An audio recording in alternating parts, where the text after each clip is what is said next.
Bismillahirrahmanirrahim. I am a new Muslim and want to know about Shia and Sunni. What is the difference?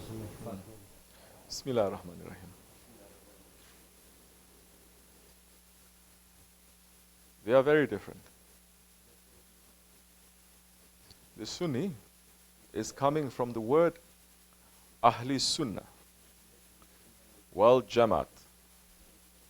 It is a name that the Prophet gave. Ahli Sunnah means those who follow the traditions of the Prophet. Well, Jama'at means they are the majority. They are a big community. They are not a minority. These names are important because according to who gives the name, you get that secret, you get that power. This name is given by Allah and His Prophet, Ahli Sunnah. It is not a name given by others. It is not a name that we give ourselves. Islam is not a name that other people give to this religion. Allah and His Prophet gave the name of Islam. Muslim is not a name that other people call us. It is a name that Allah and His Prophet give to us. No other religion you will find in this world that religion is called that because Allah has called that religion. This is one of the big miracles of Islam. Musa alayhi salam never said, I come to bring Judaism. He didn't. Isa alayhi salam, Jesus, did not come. He didn't come to say, I bring Christianity. Which begs the question now. You have to ask yourself the question. So what is the religion of Musa and Isa? Isn't it? If they come to find a religion, what is their religion? This is when Allah and His Prophet is saying they are Muslims. They are submitters. They are the ones who give submission to Allah. And all the prophets, they are Muslims. So Islam and Muslims, it is a term, it is a name that has always been with Allah. That Allah has always had that. Allah is saying, Inna dina indallahul Islam. The religion that is accepted with Allah, it is Islam. And Allah is without beginning and end. And Islam is without beginning and end. It is not something that the Western book saying Islam began in 622 AD, 1400 years ago. Before that, there is no Islam and there are no Muslims. No. The religion that Allah has sent through 124,000 prophets has always been Islam. Islam means submission.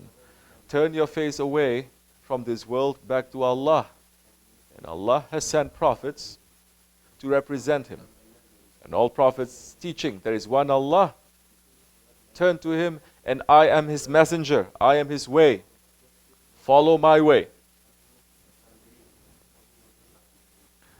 So, no religion, not Hinduism, not Buddhism. Buddha didn't say, I come to bring you Buddhism and follow me, and you're going to be called Buddhist. In fact, in the Bible itself, it says they were first called Christians in Antakya, in Antioch.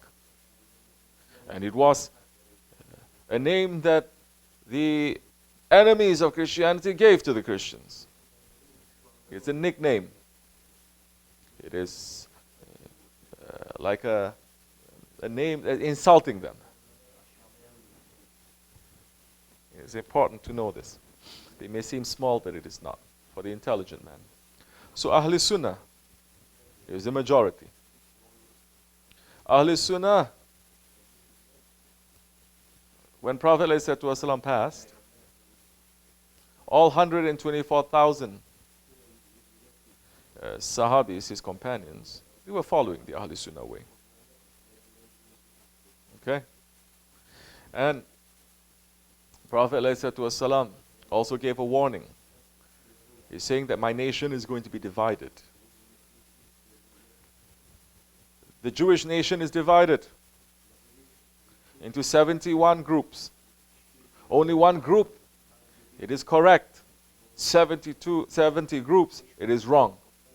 Christianity is going to be divided into 72 groups. Only one group, it is correct. 71 groups is on the wrong direction. The wrong direction leads you to hellfire. Islam is going to be divided into 73 different groups. One group, it is going to be on the Sirat al-Mustaqim, on the correct straight path. 72 groups is going to be bounding to hellfire. And they asked him, which group is that? He didn't leave it hanging for everyone to take a guess. They asked him, which group is that? And he openly saying, those who follow my sunnah, my tradition, my way, and the ways, and the sunnah and the tradition of my companions. There is a very important distinction there. Because he did not just say those who follow my traditions. He says those who follow my traditions and those who follow, those companions who follow my traditions. There is a protocol, there is a chain. Because if he had just stopped there, those who follow my traditions, then all 73 different groups of Muslims, every one of them claims to follow the traditions of the Prophet directly. Fascist Muslims saying we follow the Prophet. Feminist Muslims saying we follow the Prophet.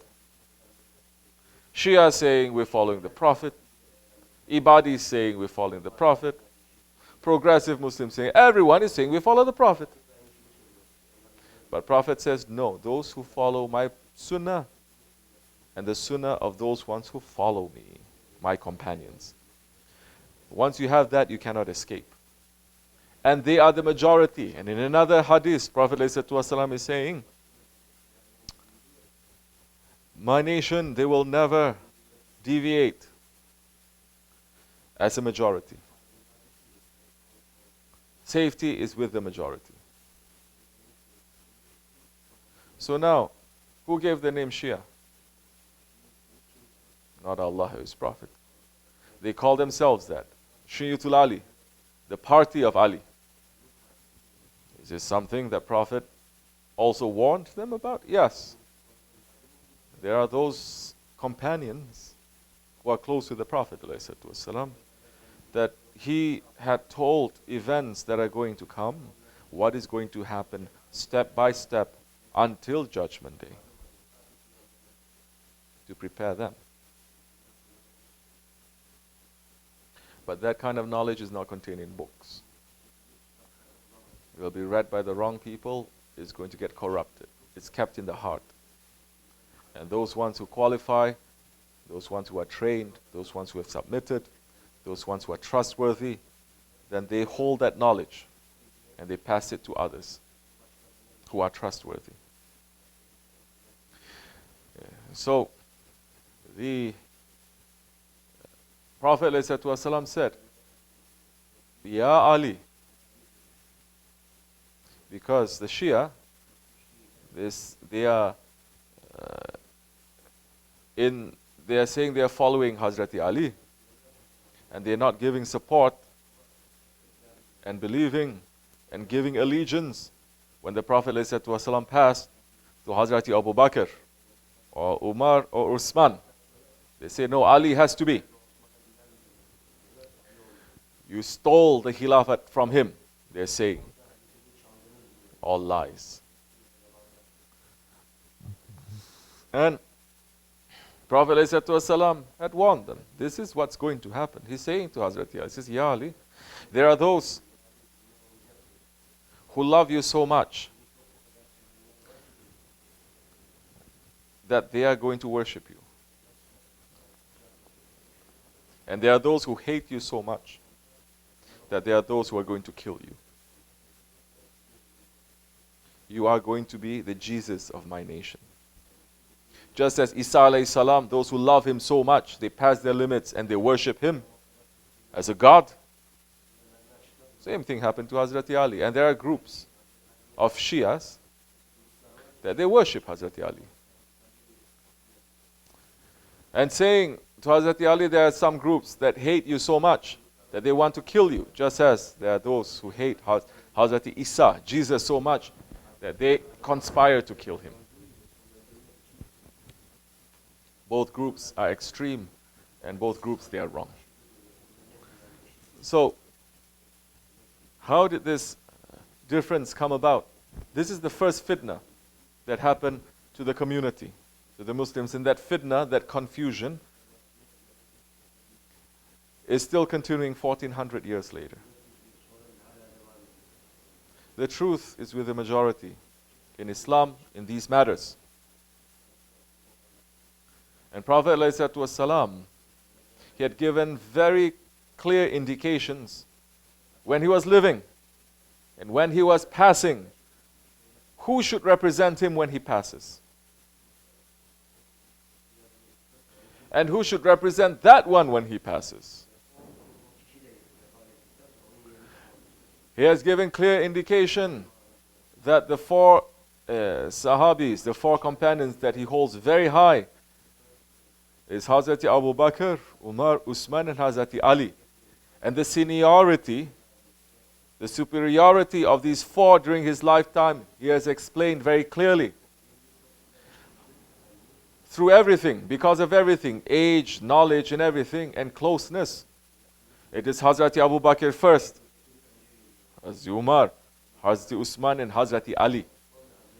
It is not Hazrat Umar, then Hazrat Ali, Hazrat Abu Bakr. No, the order is like that.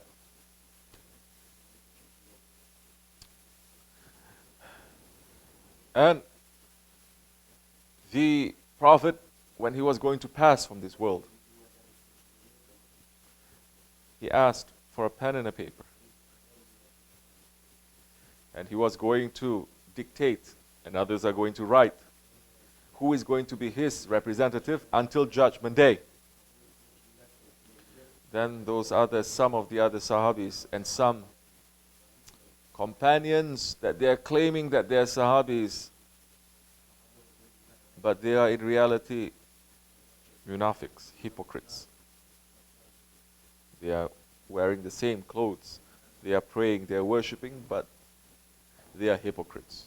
That's why in Islam, nobody who just does everything Islam is saying is going to be like what the Christians say, you are saved, you're going to go to paradise, whatever. No. If you still have hypocrisy in your heart, you are not a believer yet. And if you don't get rid of it before you pass from this world, it doesn't matter how much worship that you do. You are a hypocrite, and the hypocrite's destination, it is in a lower hell, lower than the unbelievers.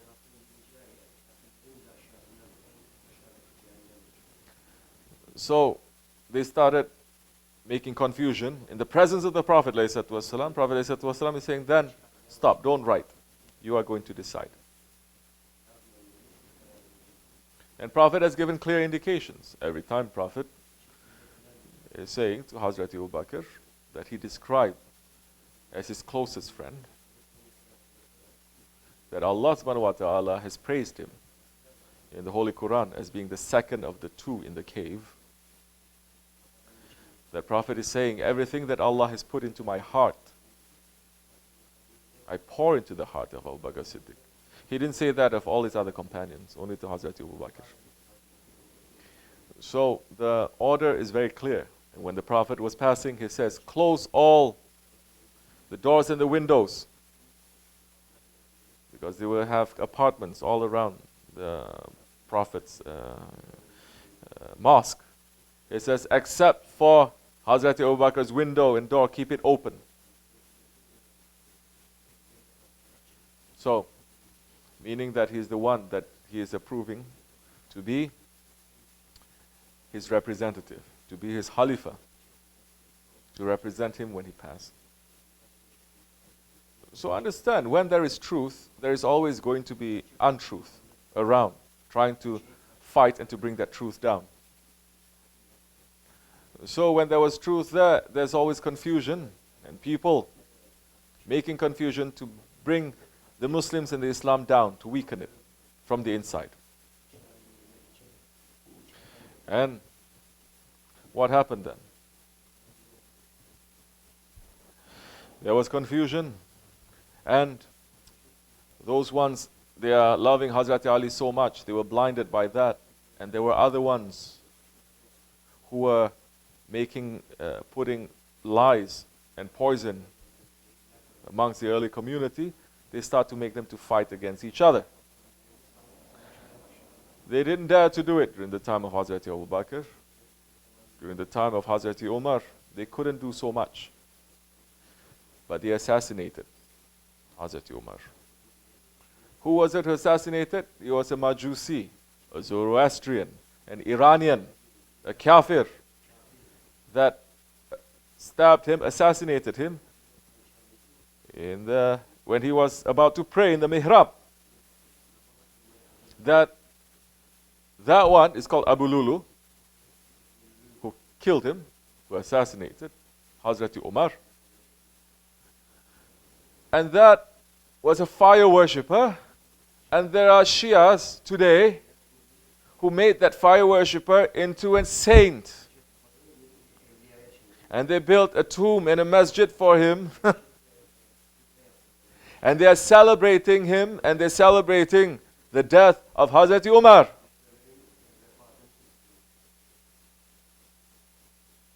Not Sunni Shia. And Islam was getting so powerful during the time of Hazrat Umar and Hazrat Usman's time, especially during Hazrat Usman's time. Islam was spreading all the way to China. They were sending delegations to China, to the Middle East, to Southeast Asia, to everywhere. Soon they're going to discover that the Sahabis even traveled to Australia. All the way there, down under. And the enemies of Islam say this cannot go on. They are unstoppable. We have to go through the back door. We have to go through the back door and try to destroy them. There was one man. His background is Yahudi. His name is Ibn Sabah. He started to spread so much confusion during that time, because this is also a very extended history that we have to know. It involves Hazrat Usman. It involves the assassination of Hazrat Usman too.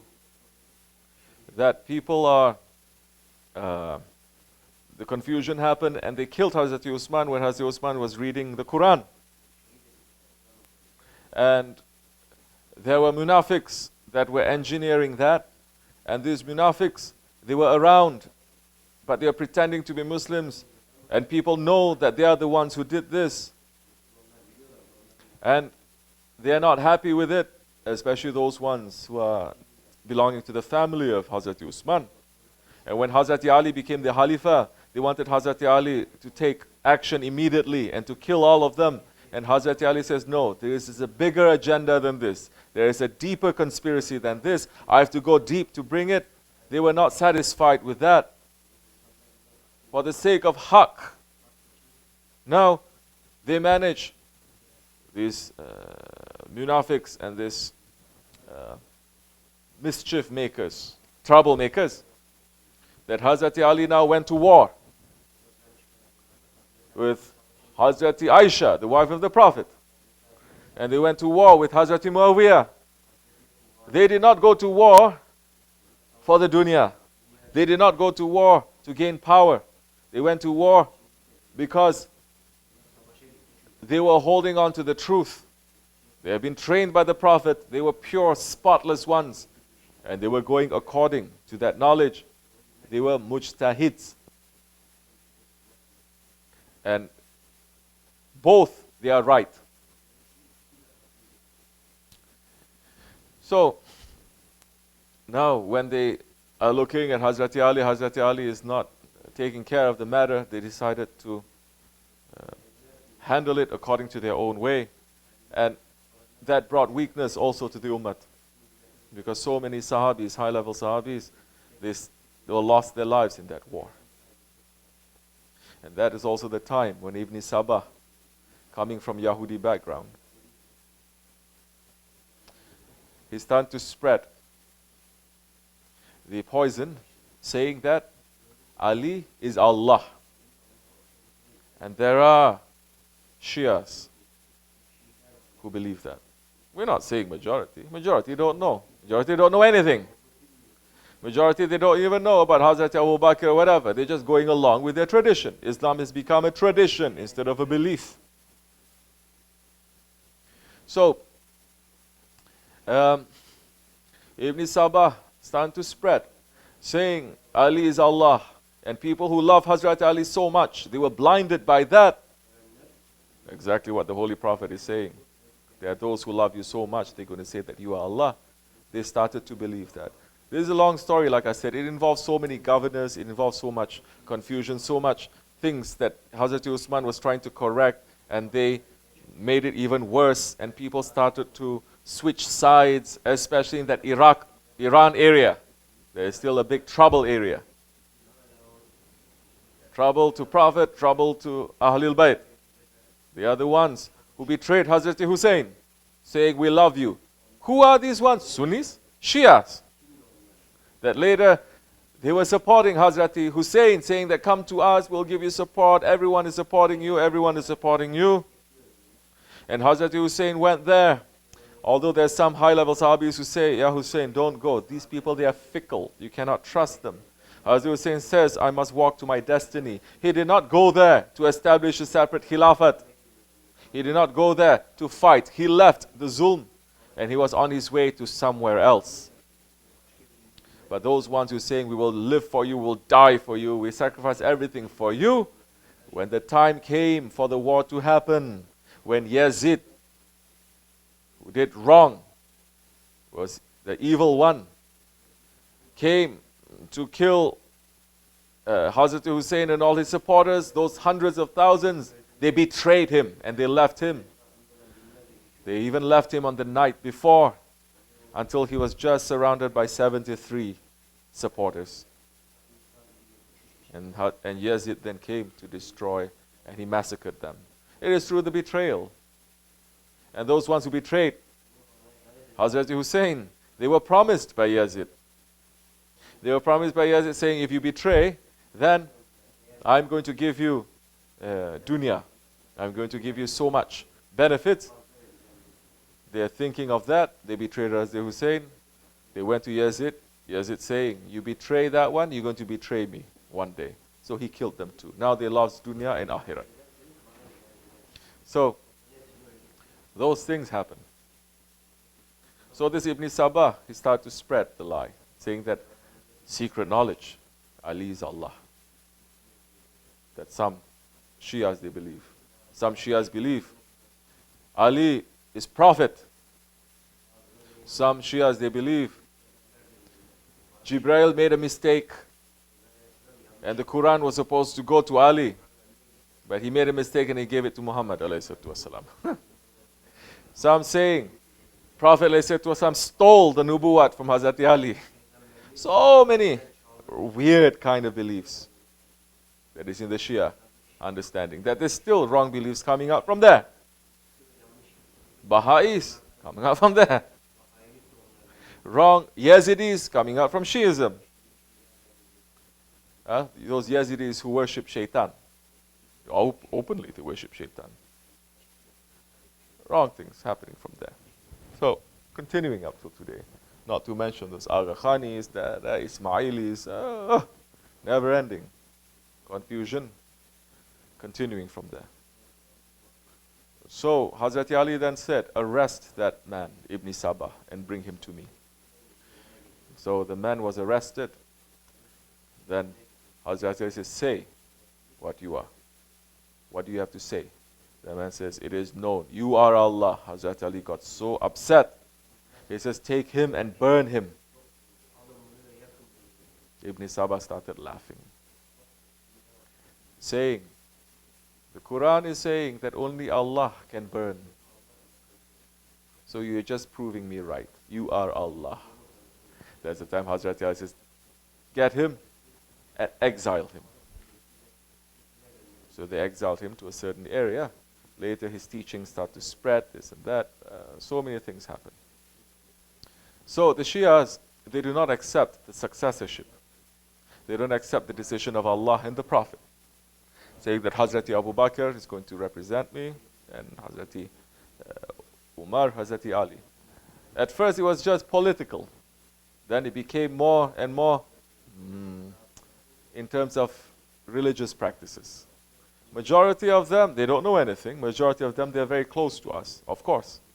Majority of them, they are close to our mazhab, because the Ahl Sunnah way, it is divided into four. They are not four mazhabs, four schools of thought. These four mazhabs, they are not fighting with each other. They are not opposing each other. Four highways going to the same direction. It's a mazhab Hanafi, Shafi'i, Maliki and Hanbali mazhab. There were before that so many other mazhabs, but they became more and more together, and four mazhabs they are left, and these mazhab imams, we can never reach to their understanding, their spirituality, their knowledge, their strength, everything. We were not able to reach it 1,000 years ago. After a couple of hundred years after the Prophet passed, the man's knowledge and everything gets weaker and weaker, and you cannot find a mujtahid, an imam that is able then to make a mazhab. Everything, all questions are already asked and they are answered until Judgment Day. Those who are saying, no, we have to think outside of the cube.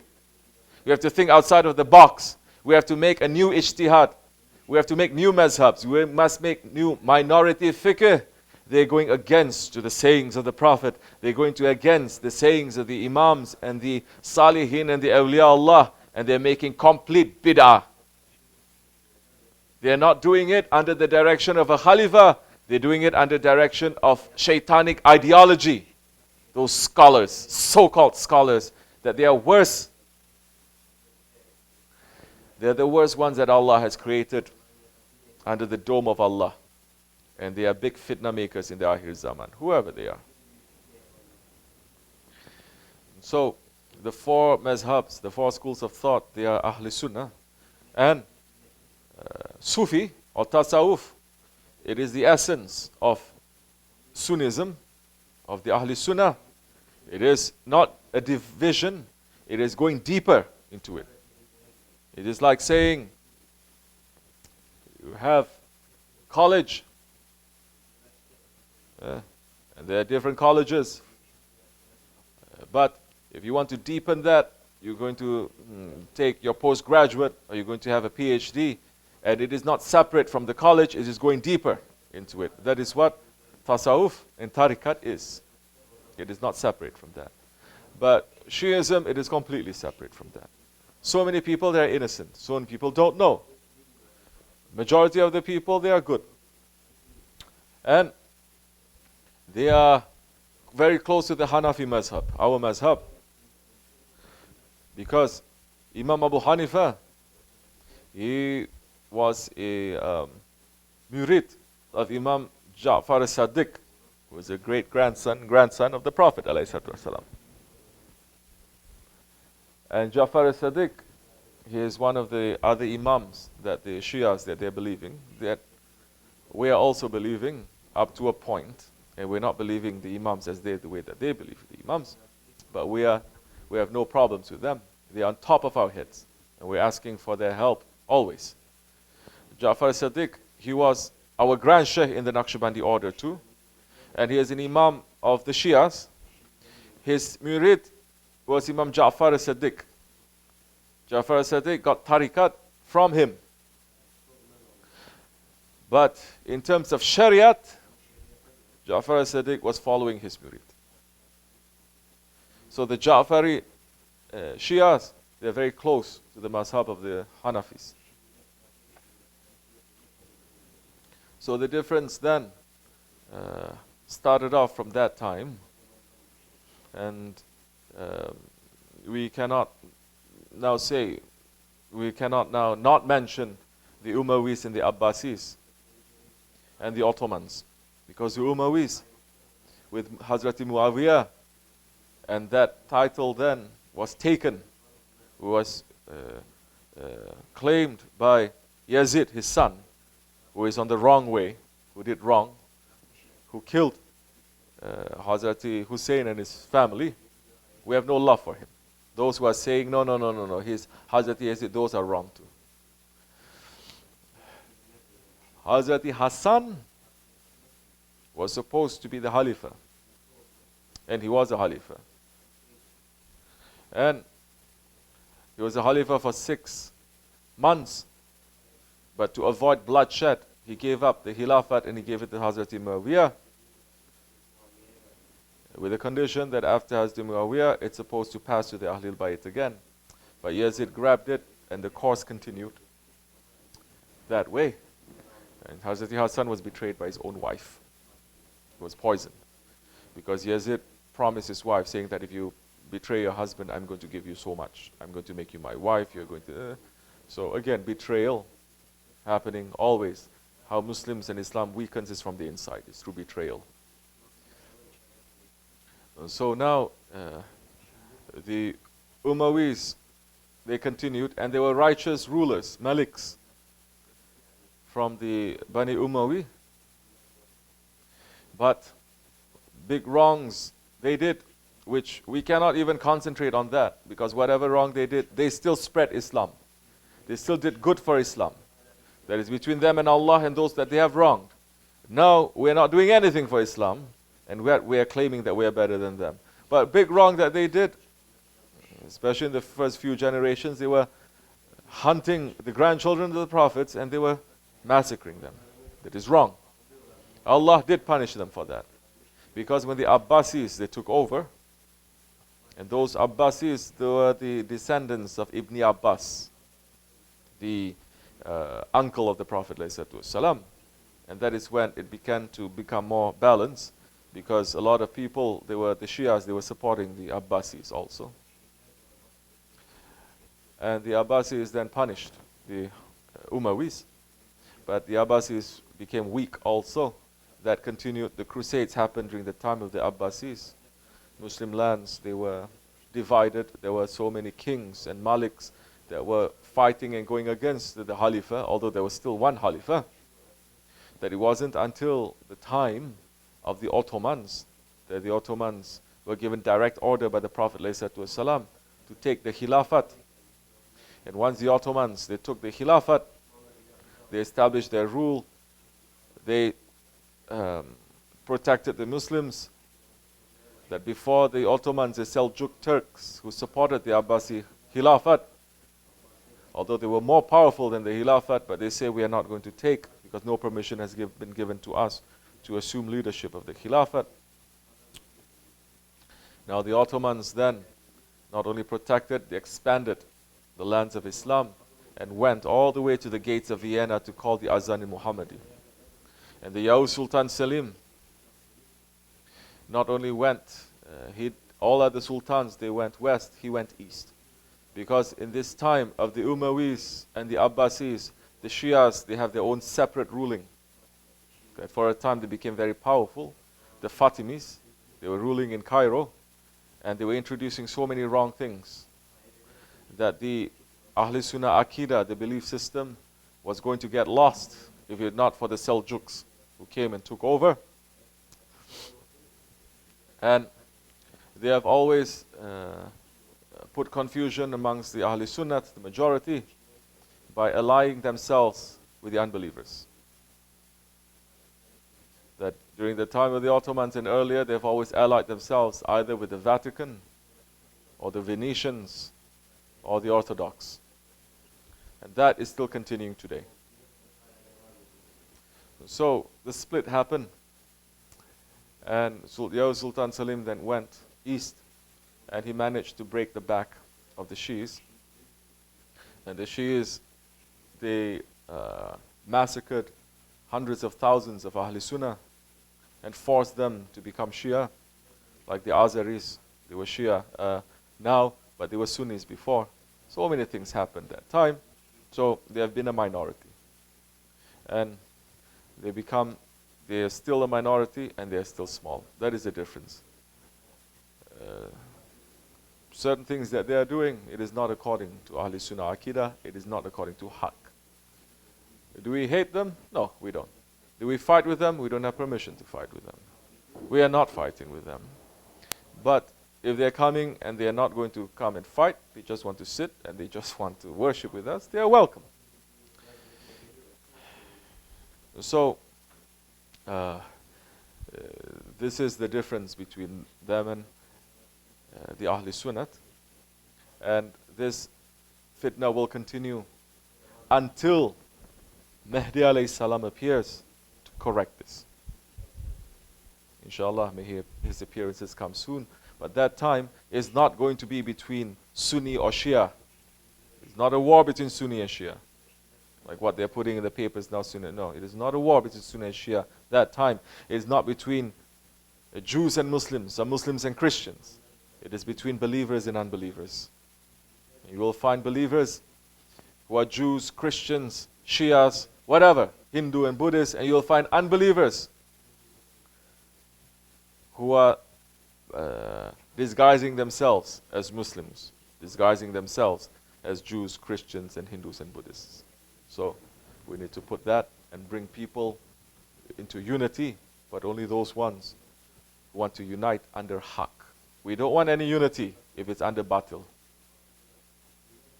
And as far as Aqidah is concerned, the Ahl Sunnah Aqidah is very clear. And the Aqidah of the Shias, it is also very clear. And there are alims and ulamas, king-size ones, who have already decided what is right and what is wrong. And we are following that, inshallah. It's a long story. This is in a nutshell, inshallah. It will be benefiting to you. Assalamu alaikum.